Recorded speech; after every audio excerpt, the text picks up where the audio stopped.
আপনি কি কখনো ভেবে দেখেছেন জীবনের সবচেয়ে সরল এবং নিশ্চিত পথ কোনটি? আপনার সকল শক্তি, আপনার সকল প্রার্থনা আপনি কি কেবল সঠিক ঠিকানায় সমর্পণ করছেন? যদি উত্তর খুঁজতে চান, তবে এই যাত্রা আপনার জন্য। জানুন সেই পথ যা আপনাকে প্রতি মুহূর্তে আল্লাহর নৈকট্যের দিকে নিয়ে যায়। চলুন শুরু করা যাক। আসসালামু আলাইকুম।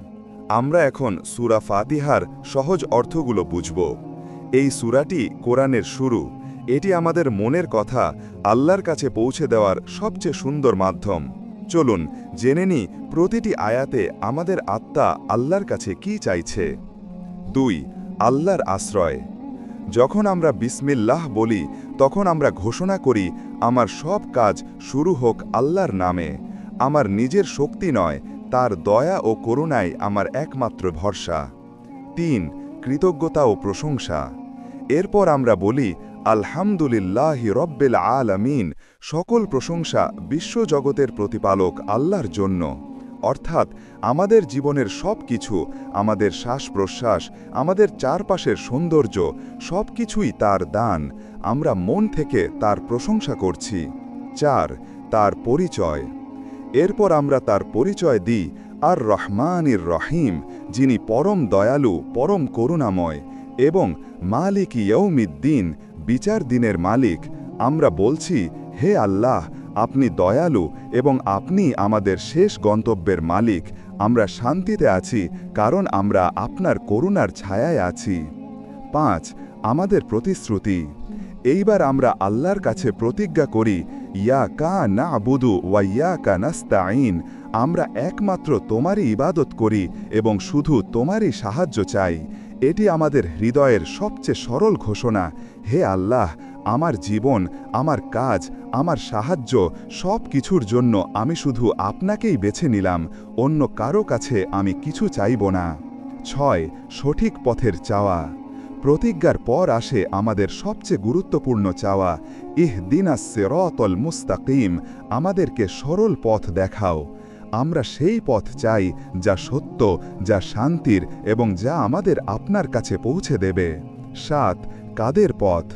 আমরা চাই সিরাতাল্লাযীনা আন'আমতা আলাইহিম, তাদের পথ যাদেরকে তুমি নিয়ামত দান করেছ, অর্থাৎ যারা আপনার প্রিয়পাত্র, সৎ মানুষ, আমরা তাদের মতো চলতে চাই। ৮. কাদের পথ নয়।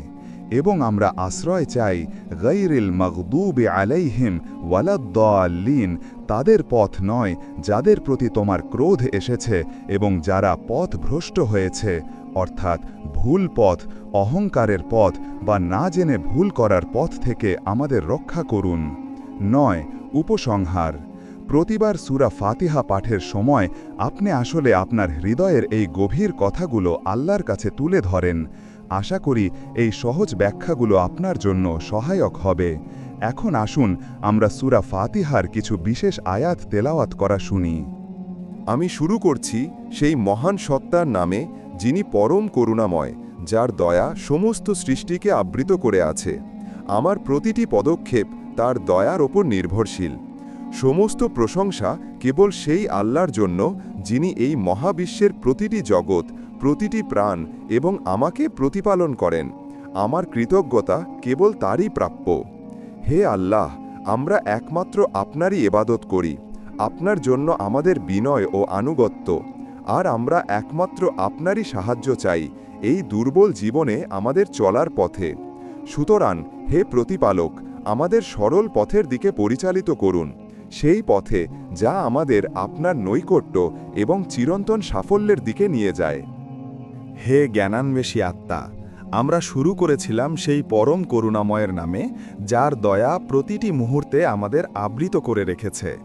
আমরা অন্তরের গভীর থেকে সেই জগৎসমূহের প্রতিপালক আল্লাহর প্রশংসা করি, যার ইচ্ছায় এই পবিত্র জ্ঞান আপনাদের সামনে পেশ করা সম্ভব হয়েছে। আমরা কেবল তারই ইবাদত করি এবং কেবল তারই সাহায্য চাই। এই সত্যটি আমাদের চলার পথের একমাত্র আলো।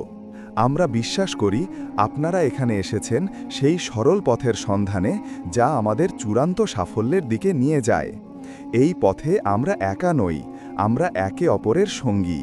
আপনার উপস্থিতি আমাদের এই প্রচেষ্টার প্রতি আল্লাহর একটি ইঙ্গিত। তাই একটি বিনীত অনুরোধ, যদি এই আলোচনা আপনার আত্মাকে স্পর্শ করে থাকে এবং সরল পথের দিকে আপনাকে চালিত করে, তবে অনুগ্রহ করে আমাদের পরিবারের অংশ হয়ে যান।